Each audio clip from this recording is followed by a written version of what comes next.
Hi guys, it's Megan here with Megabucks Savings, and in today's video I'm going to be sharing two different types of casseroles that are pantry safe or just really inexpensive casserole dishes.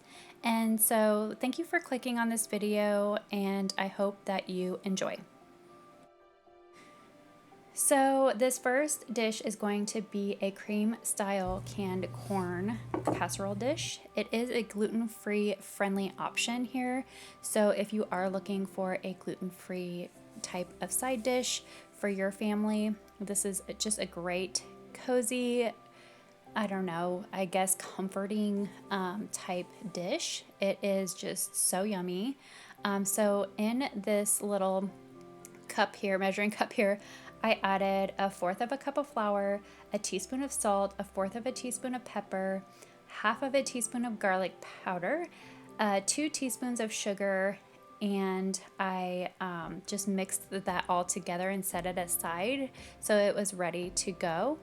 And then in this measuring cup, I added some avocado oil because I ran out of butter, but you would essentially use 4 tablespoons of either olive oil or any type of oil, or 4 tablespoons of melted butter. And so I just set that aside because it's for the toppings. And with that butter, you would mix up 1/3 of a cup of crushed buttery crackers, or you can just use really any crackers on hand, and I will show you later here what type of crackers I used. So this is just even greater and great friendly kind of casserole dish because you can really mix this in to your straight into your sprayed casserole dish. I just decided to mix the all the ingredients in a separate dish just to kind of show you the two different options that you can do. But all you do is just mix all the ingredients in together. You don't have to do it in any specific order. And I love those kind of easy dump type of meal preps that you can do for your family. I'm just going to go ahead and mix all of this here together and kind of show you what it looks like. It's not the prettiest, but I swear by it. It's a really great meal or a really great side dish. So I'm just going to throw it all in like a 9 by 10 or 9 by 11 casserole dish.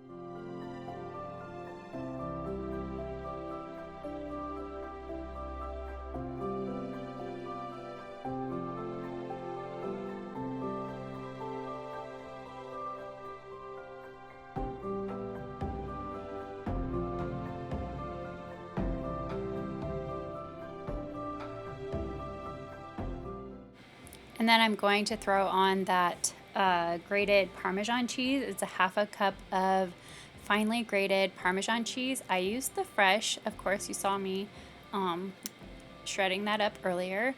But you can use just the jar stuff or whatever you have. So one thing I want to say here is that, you know, the food pantry doesn't always give the items that you have on hand.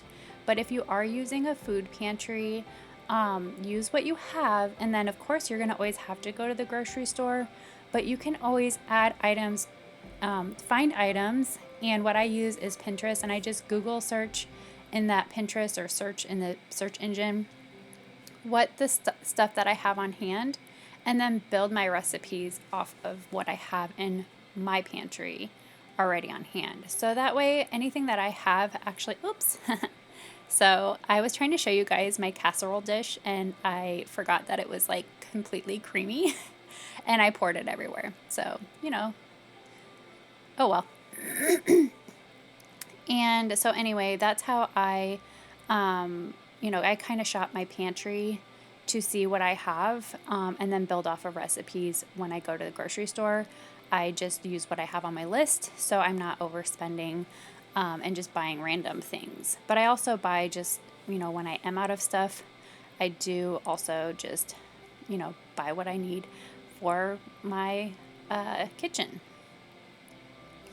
So I am going to be making a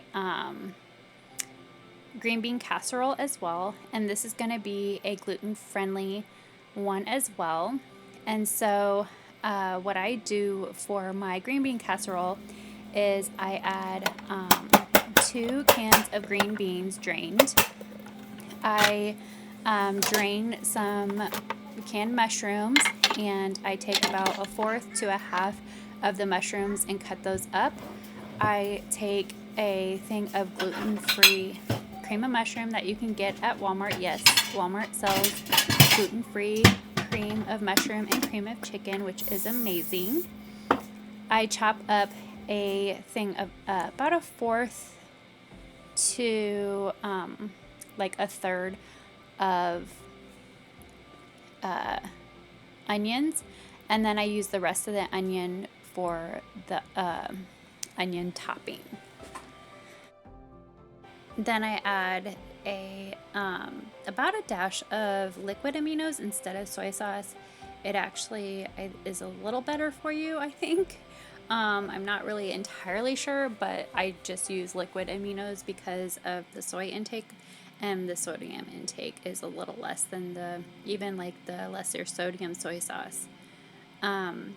So anyways, I drain all of those, add everything straight to the dish. That's why I made both of these options, just to kind of show you that, you know, instead of wasting another dish to clean, just kind of spray your pan and then add it straight into your pan and mix together.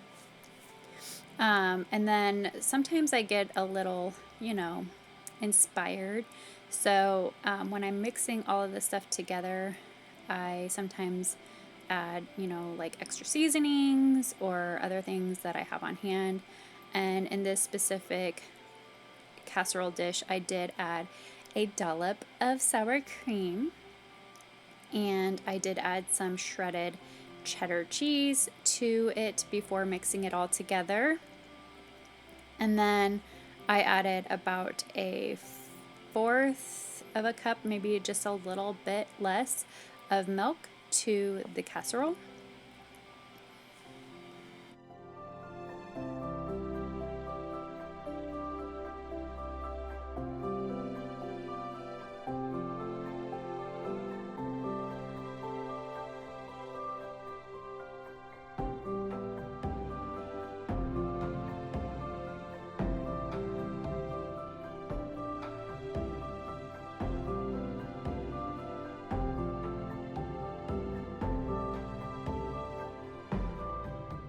I will link my recipes that I have below. A lot of this time it's just mixing together things that I have on hand already, but I do sometimes follow little recipes here and there.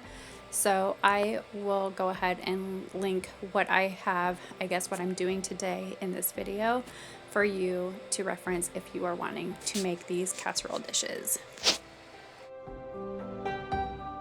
I also want to mention that if you are a person of 1 or a family of 2 or what have you, all of these meals can be portioned out, and you can always utilize the rest of your canned good. You know, you can freeze it for later, or you can put it in your fridge to use for a recipe later that week, what have you. So there are options if you're not cooking for a family of 4 like we are, and we did have leftovers for our family of 4.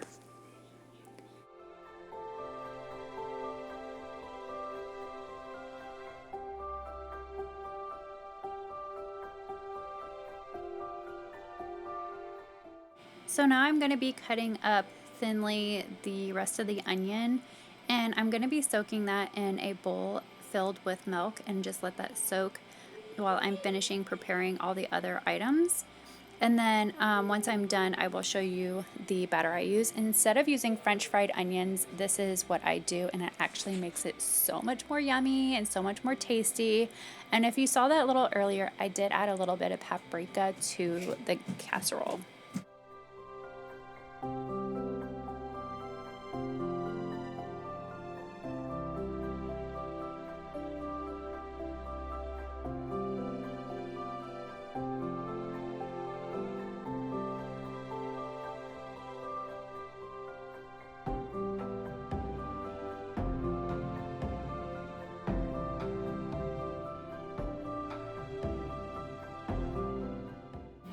So now I'm jumping back to the cream corn casserole, what I'm using for the topping. I'm using a Wasa gluten-free cracker. You can really use any gluten-free cracker if you are gluten-free, or any cracker can really do with what you have on hand. But this is what I had on hand. I got it for really cheap off of like an Ibotta and coupon deal. But anyway, you take about 1/3 of a cup of crackers and I just grind them up in the blender. You can smash them up in a bag or something like that. And then I will add the oil that I had for this, reserved for this, and mix it up. But essentially you would want to do your butter in those crackers before you add it into the oven. I added it about 10 minutes in the oven, so I added it much later after it had been baking.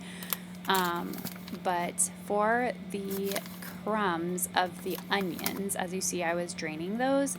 I'm just doing the coating for the onions. I added the same portion, so you can do any portion you want for the onion batter, but I did about 1/3 of a cup of grated parmesan and then 1/3 of a cup of almond flour. I would do the shaved almond butter instead of with the coating on it. I don't know how to explain that, but if you're using a gluten-free flour, this is a really great dupe option for a batter for any kind, chicken, these onions, whatever. So in the frying pan, I have some avocado oil, and so I'm just adding this straight to the pan and getting it fried up. You want it to get really fried up on one side before you flip it over, but you don't want to burn this because it can burn pretty easy since it's essentially Parmesan cheese that you're melting.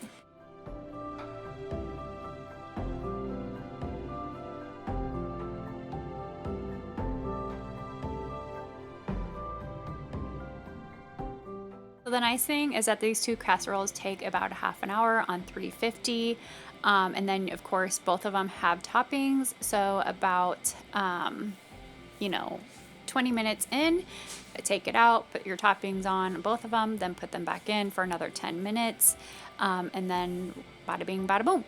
So, you can bake both of them uncovered or covered for the first 20 minutes. It doesn't matter. I usually do uncovered.